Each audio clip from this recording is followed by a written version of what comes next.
कई सौ साल पहले की ये कहानी है कि एक राजकुमार को अपने सुंदर होने पर काफी गर्व था, जो समय के साथ घमंड में बदलता जा रहा था।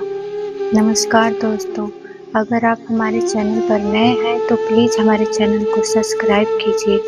अब आगे की कहानी। राजकुमार को अपनी प्रशंसा सुनना बहुत पसंद आता था। अक्सर वो अपने नौकरों, सिपाहियों और प्रधानों से अपनी सुंदरता के बारे में पूछता और बदले में सब सुंदरता की खूब बढ़ चढ़ के प्रशंसा किया करते थे। एक बार राजकुमार ने दूसरे राज्य से उसके राज्य में आए प्रवासियों से पूछा कि क्या उन्होंने किसी और राज्य में मुझसे ज्यादा सुंदर पुरुष कहीं देखा है। यह प्रवासी इस बात को भली-भांति जानते थे कि राजकुमार को अपनी प्रशंसा सुनना कितना अच्छा लगता है। हालांकि राजकुमार सच में देखने में सुंदर थे, लेकिन इन प्रवासियों ने उन्हें खूब खुश करने के लिए उनकी कुछ ज्यादा ही प्रशंसा कर दी। प्रवासियों ने कहा कि उन्होंने अपने राज्य में तो क्या, किसी भी राज्य में उनके जितना ज्यादा सुंदर पुरुष कभी नहीं देखा। वह तो यहाँ तक कि कह गए कि शायद वह भगवान जितने सुंदर हैं। राजकुमार अपनी इतनी ज्यादा प्रशंसा सुनकर खुश हो गया और अब वह हर प्रवासी से अपनी तारीफ सुनना चाहता था। एक बार उसके राज्य में एक साधु आया। राजकुमार ने उसे भी अपने दरबार में बुलाया और वही सवाल पूछा कि क्या उन्होंने राजकुमार से ज्यादा सुंदर पुरुष कहीं देखा है। साधु ने राजकुमार से कहा कि हाँ, उन्होंने सुबह उनसे भी ज्यादा सुंदर पुरुष को देखा है। सभी साधु की बात सुनकर हैरान थे। राजकुमार ने साधु से, कौन है वो पुरुष?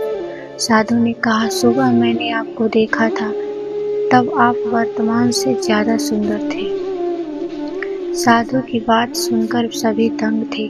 राजकुमार ने अपने सेवकों से पूछा कि क्या वो अभी सुबह से कम सुंदर नजर आ रहा है। सेवकों ने कहा, उन्हें तो वो उतने ही सुंदर दिख रहे हैं। राजकुमार ने साधु से पूछा, जब सभी को कोई फर्क नहीं नजर आ रहा, आप ऐसा क्यों कह रहे हैं? साधु ने राजकुमार से कहा कि ये सब आपकी नौकरी करते हैं, इसलिए इन्हें आप में कोई कमी नहीं दिखेगी और मैं ये साबित कर सकता हूँ। साधु ने एक कटोरे में पानी मंगवाया और राजकुमार के कुछ सेवकों को दिखाया और उन्हें बाहर जाने के लिए कहा। फिर साधु ने उन पानी के कटोरे में एक चम्मच पानी निकाला और फेंक दिया। उन सेवकों को वापस अंदर बुलाया और साधु ने उनसे पूछा कि क्या कटोरे में कोई कमी नजर आ रही है। सभी सेवकों ने ठीक से निरीक्षण किया और बोले कि उन्हें उस कटोरे में कोई कमी नजर नहीं आ रही। इस प्रयोग से राजकुमार की आंखें खोल दी। राजकुमार को ये समझ आ गया कि वह उस वस्तु का आदी हो चुका है। वह वस्तु के नशे में फंस चुका है, जो हर दिन कम होती जा रही है, यानी कि नाशवंत है। उस दिन के बाद राजकुमार ने कभी आईना नहीं देखा और अविनाशी वस्तु की खोज में अपना जीवन बिताया। कहानी की गहरी सीख यही है दोस्तों, हर किसी के लिए सुंदरता के मायने अलग अलग होते हैं। किसी के लिए बाहरी रूपरेखा सुंदर हो सकती है तो किसी के लिए अंदरूनी सद्भावना सुंदर हो सकता है।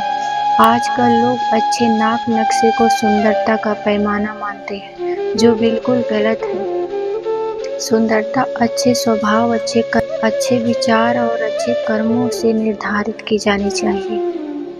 दोस्तों, कहानी अच्छी लगी हो तो प्लीज़ लाइक सब्सक्राइब करना ना भूलें। धन्यवाद।